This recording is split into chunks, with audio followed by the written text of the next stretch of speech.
Parmi les grands dossiers développement durable, le premier qui vient à l'esprit, c'est évidemment les transports, puisque c'est la responsabilité de la région aujourd'hui et que nous avons commencé un travail de longue haleine. Un travail de longue haleine qui consiste à rénover le matériel, à changer et améliorer les infrastructures, à faire du transport banlieue-banlieue, alors qu'aujourd'hui il est purement radial vers Paris.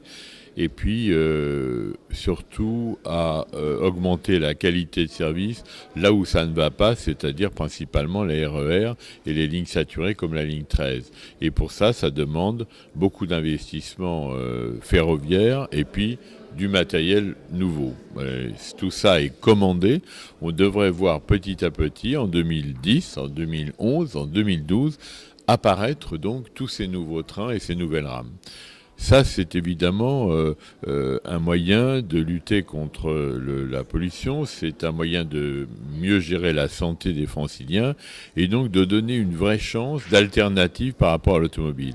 Le deuxième grand dossier, c'est évidemment tout ce qui concerne l'habitat, avec les économies d'énergie et la construction de bâtiments BBC, la construction de nos lycées en lycée Kyoto. C'est d'une manière générale un plan d'isolation thermique de l'ensemble des bâtiments qui aujourd'hui sont mal isolés en Île-de-France. Il y en a beaucoup. Pour ça, on voudrait s'aider d'une originalité dont je suis assez content. Enfin, je trouve ça plutôt sympathique. Organiser un corps d'éco-compagnons qui seront des gens très, très compétents en matière d'économie d'énergie, de nourriture bio, de recours à des produits naturels et trouver de nouvelles habitudes de vie en ce qui concerne l'utilisation de l'eau, du chauffage, etc., qui pourraient aller à la demande des habitants chez eux et leur donner tous les éléments de diagnostic pour qu'ensuite les aides de la région, par exemple pour installer des panneaux solaires, par exemple pour mettre de la géothermie dans un immeuble avec un bailleur HLM, etc., puissent être mises en œuvre le plus rapidement possible et le plus efficacement. Et puis, le troisième point, c'est les éco-filières en matière industrielle.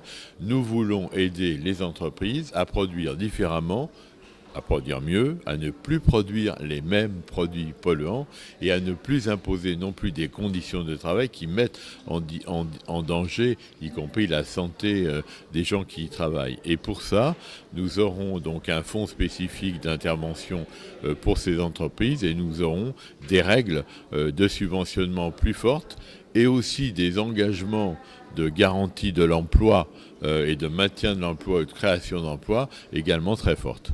Il y a un volet social dans le développement durable ?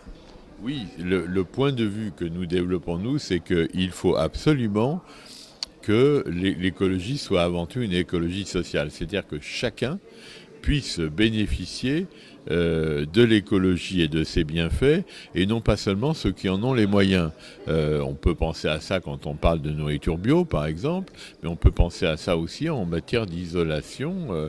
Et donc, nous allons définir, en accord avec les maires et les associations écologiques, ce qu'on appelle des quartiers écologiquement prioritaires, qui sont d'ailleurs bien souvent les mêmes quartiers qui souffrent dans le cadre de la politique de la ville, et y appliquer là aussi des taux d'aide et de subventionnement plus importants.